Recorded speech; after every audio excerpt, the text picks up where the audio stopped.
Mom doesn't need 10 million at her age, my eldest son said, not knowing I was standing in the hallway. We should put her in a home and split it 3 ways. That's when I decided to test them with a fake lottery ticket that would destroy their masks forever. My name is Mandy Richardson, and at 62 years old, I discovered that money doesn't change people. It simply reveals who they've always been. I had spent 4 decades raising 3 children in Houston, Texas, sacrificing everything to give them opportunities I never had. My husband Frank had died 8 years ago from lung cancer, leaving me with a modest house in Spring Branch and enough savings to live comfortably but not luxuriously. What Frank also left me with were 3 adult children who had gradually transformed from loving kids into calculating strangers, each viewing me less as their mother and more as a future inheritance. The conversation I overheard that September evening wasn't the first sign of their greed, but it was the most blatant.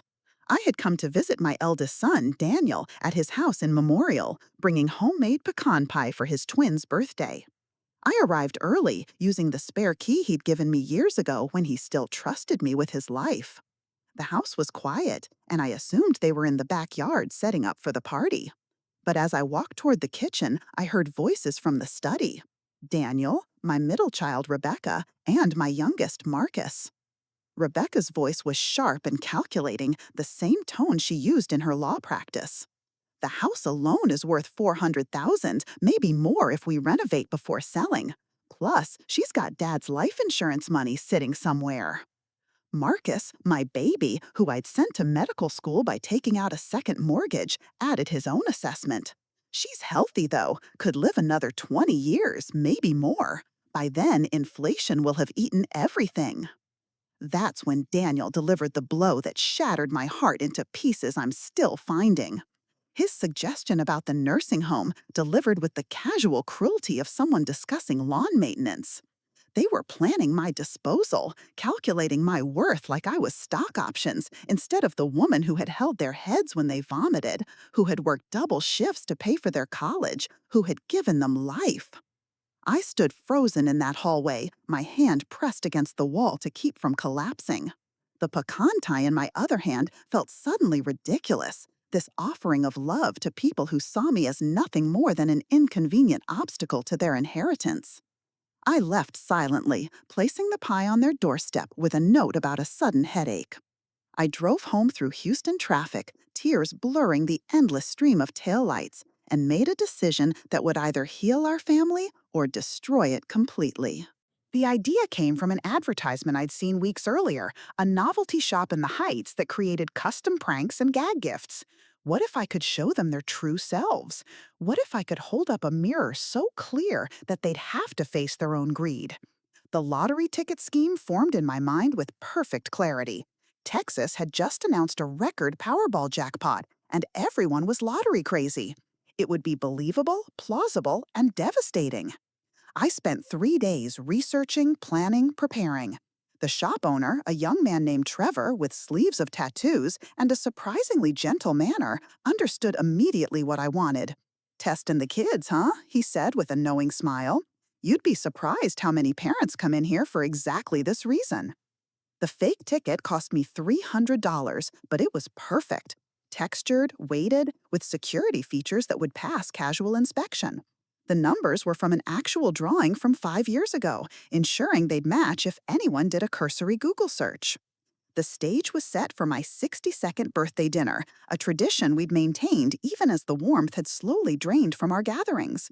I hosted it at my house, cooking all of Frank's recipes, the ones they claimed to love but rarely stayed long enough to finish anymore.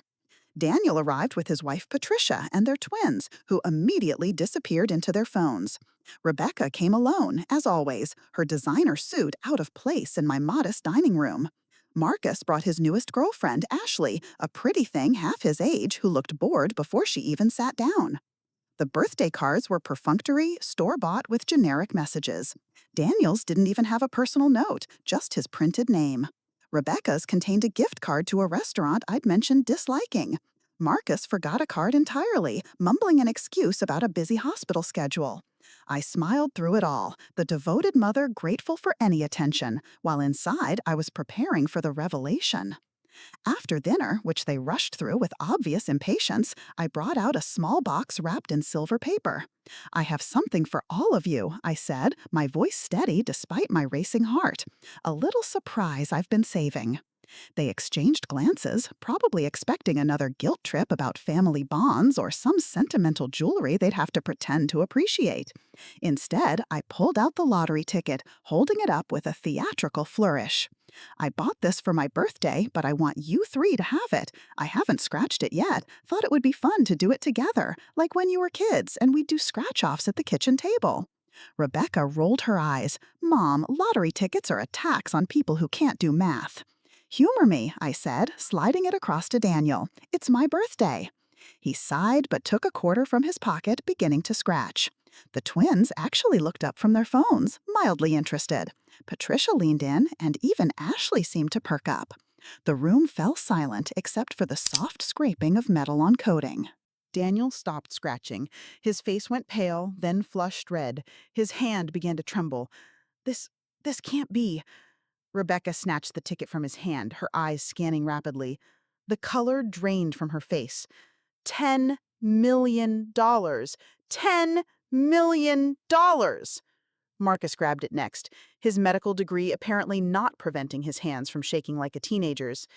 It's real. The numbers match. I'm checking online right now. He pulled out his phone, frantically typing. Holy shit, these are actually winning numbers from. Wait, let me check the date.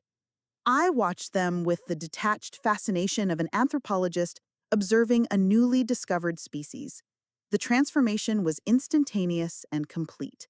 My three accomplished professional children devolved into something primal and ugly within seconds. We need to be smart about this. Rebecca immediately went into lawyer mode. First, we don't tell anyone. Second, we need to establish a trust to minimize taxes. The take-home will be about $6 million after federal taxes. Texas doesn't have state tax on lottery winnings. Wait, Daniel interjected, his voice sharp. Who exactly is we? Mom gave the ticket to me. I scratched it. She said it was for all of us, Marcus countered, standing up so fast his chair tipped backward. I heard her clearly. We all did. That's not legally binding, Rebecca snapped, her legal training kicking in. Verbal gifts can be contested. Physical possession matters. Patricia, Daniel's wife, suddenly became very interested. Actually, since Daniel and I are married, half of any gift he receives is community property. You gold-digging bitch! Rebecca turned on her with venom I'd never heard before. You've been married for 3 years. You don't get to touch family money. Family money? Marcus laughed bitterly. Like when Daniel got the down payment for his house? Or when Rebecca got her law school paid for while I took out loans? The gloves were off. 27 years of resentments, jealousies, and perceived slights erupted like a volcano. Daniel accused Rebecca of always manipulating their father for money.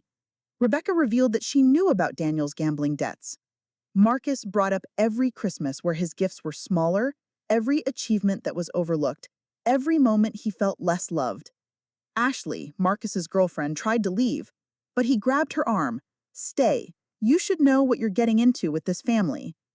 Patricia was already on her phone with someone, speaking in urgent whispers about asset protection. The twins were recording everything, probably already calculating their cut. Through it all, they seemed to forget I was even there. The woman who had given them life, who had loved them unconditionally, became invisible the moment $10 million entered the equation. I sat in my chair, the same one where I'd nursed them as babies, and watched my family destroy itself over numbers on a piece of paper. We need to cash this immediately, Daniel was saying, before anyone can contest it.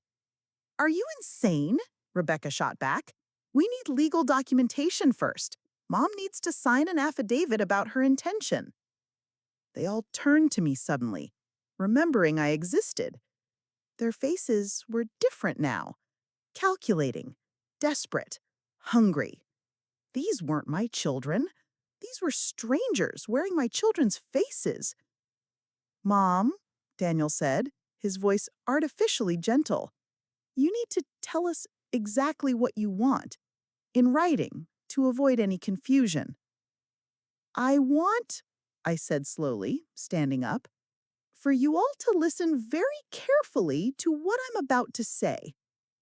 I walked to the cabinet where I kept Frank's old video camera, the one I'd been using to record the entire evening. Their eyes followed me with predatory intensity. 3 days ago, I began, my voice steady and clear.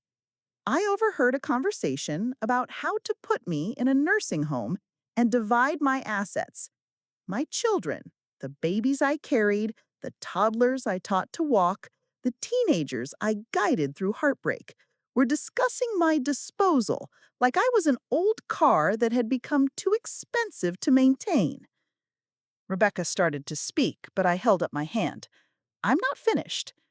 That conversation broke something in me.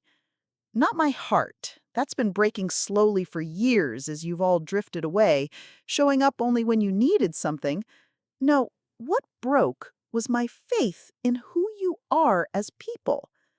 I pulled out the receipt from the novelty shop. This lottery ticket cost me $300 to have made. It's completely fake. The numbers are from a Powerball drawing in 2019.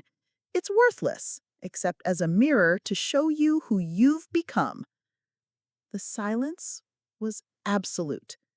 Daniel's face cycled through confusion, rage, and humiliation. Rebecca's legal mind was probably already calculating whether she could sue me for emotional distress.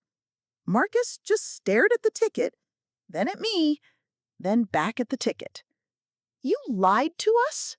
Patricia was the first to speak, her voice shrill with indignation. No, I replied calmly. I revealed you. Every word you've said, every accusation you've hurled, every bit of ugliness you've displayed. That's who you are when you think money is at stake. That's what you really think of each other and of me. This is entrapment, Rebecca said, falling back on legal terminology. This is fraud. This is parenting, I corrected. Something I apparently failed at, since I raised 3 children who would destroy each other and discard their mother for money. Marcus stood up, his face red with anger. You had no right. I had every right, I cut him off. I have sat here for 8 years, since your father died, watching you all drift away. You call on birthdays, sometimes. You visit on holidays, briefly. You check in when you need something, money, babysitting, connections. But when did any of you last ask how I was doing? When did you last spend time with me without checking your phones constantly or making excuses to leave early? Daniel tried a different approach, his voice soft and wounded. Mom, we've been busy. You know how it is with careers and kids. Busy, I repeated. Too busy to love the woman who gave up her career to raise you? Too busy to care for the person who went without so you could have everything? But not too busy to plan my institutionalization so you could access my assets faster? I walked to the door and opened it. I want you all to leave now. Take your spouses, your children, your greed, and your resentment. Go home and think about what you've shown me tonight. Think about what you've shown each other. Mom, please, Marcus started. Go, I said firmly, and don't come back until you can look at me and see your mother, not a bank account. Don't call until you can have a conversation that doesn't eventually lead to what you think you're entitled to. Don't visit unless you actually want to spend time with me, not just mark off an obligation. They left in a storm of slammed doors and squealing tires. Patricia muttered something about elder abuse. Rebecca mentioned consulting with colleagues about legal options. Daniel just looked at me with an expression I couldn't read. Perhaps shame, perhaps just anger at being exposed. The twins didn't even say goodbye. Ashley, Marcus's girlfriend, was the only one who met my eyes, and in them I saw understanding and perhaps a warning of what her own future held with this family. The house felt different after they left. Not empty. It had felt empty even when they were here. Instead, it felt clean, like I'd opened all the windows after years of stale air. I sat in Frank's old recliner, the one he died in, and talked to him like I always did when I needed strength. I did it, Frank. I showed them who they are. Maybe now they can become who they should be. The first week after the lottery incident was silent. No calls, no texts, no surprise visits. I went about my life, grocery shopping at HEB, attending my book club, volunteering at the Houston Food Bank. The second week brought the first crack. Marcus called, not to apologize, but to rage about how I'd humiliated him in front of Ashley. She had broken up with him, apparently, saying she didn't want to be part of a family that would cannibalize itself for money. Good for her, I told him. She's smarter than you are. He hung up on me. The third week, Rebecca sent a formal letter, not a personal note, but a legal document on her firm's letterhead, stating that she was evaluating her options regarding my deliberate infliction of emotional distress. I sent back a copy of the video recording of the evening, with a note, "Please do pursue this. I'd love for a judge to see how my children behaved." Daniel lasted a month before he appeared at my door, alone, looking haggard. Patricia had filed for divorce, he told me.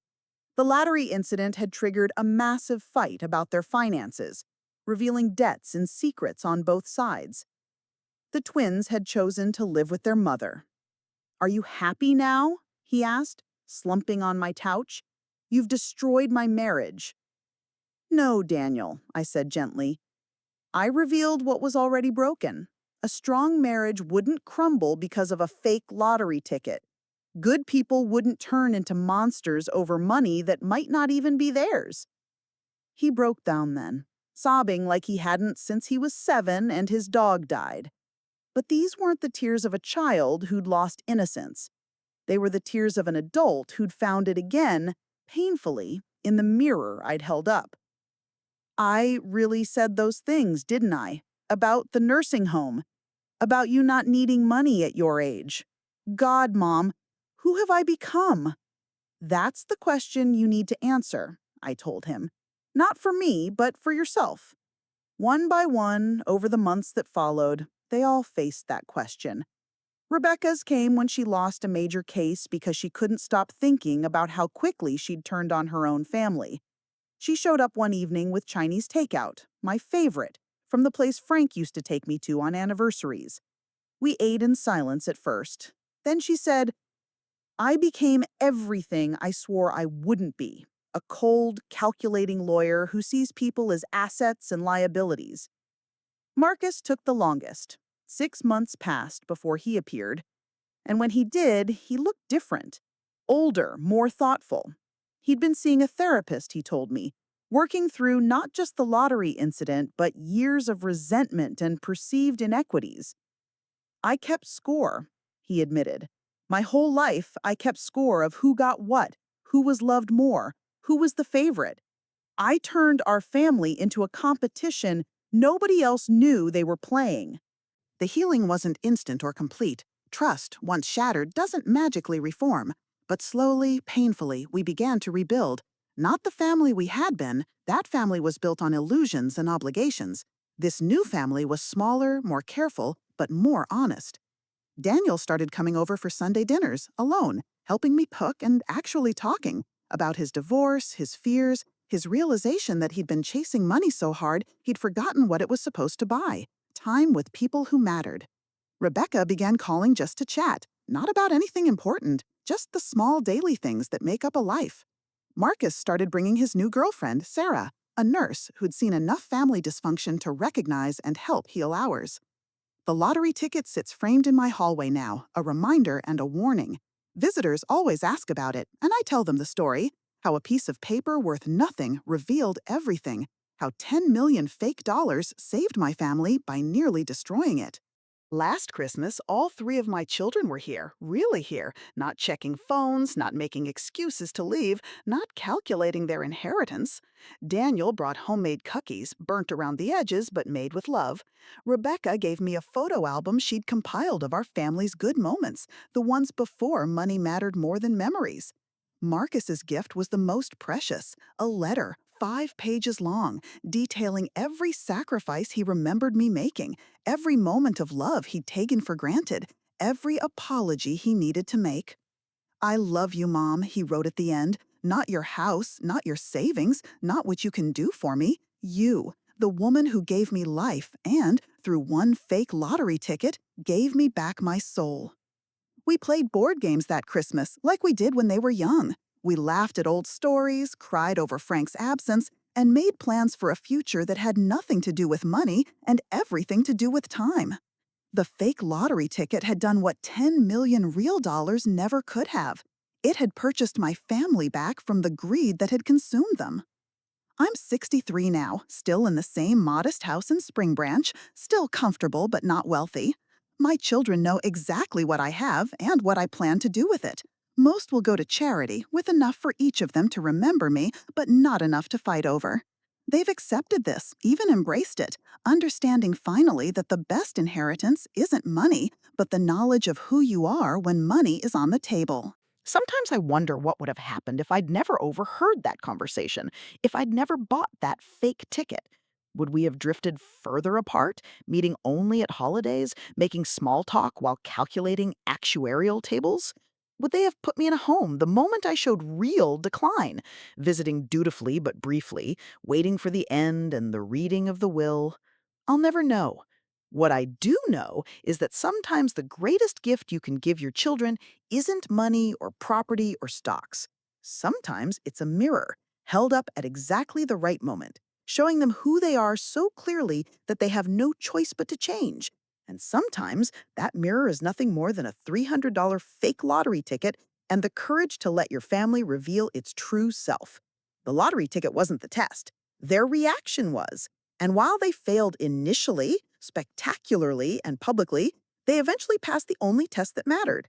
They chose family over fortune, love over lucre, and their mother over $10 million dollars that never existed. That's worth more than any lottery jackpot ever could be.